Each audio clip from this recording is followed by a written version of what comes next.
صلی اللہ علیہ وآلہ وسلم نے فرمایا جہنمیوں کے دو گروہ ایسے ہیں جنہیں میں نے بھی نہیں دیکھا.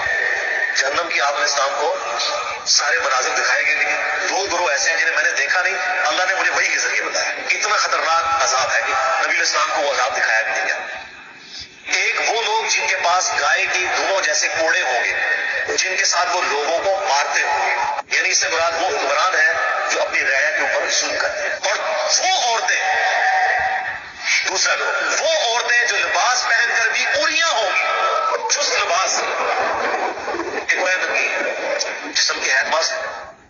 یہ ہمیں اپنے معاشرے میں اپنی اسلامی بہنوں میں یہ چیزیں نظر نہیں آ رہی ہیں. لباس پہن کر بھی اوریاں ہوں گی, ننگی دکھائی دیں گی. مائل کرنے والیاں, یعنی اپنے اس عمل سے بچائیں گے کہ مرد ہمیں دے. وہ گروہ نہ تو جنت میں جائیں گے اور نہ اس کی خوشبو پائیں گے, حالانکہ اس کی خوشبو دور دراز تک پھیلی ہوگی. اور بخاری کے الفاظ ہے کہ جنت کی خوشبو 40 سال کی مسافت سے آ رہی ہوگی, پھر بھی یہ لوگ خوشبو نہیں پا سکے.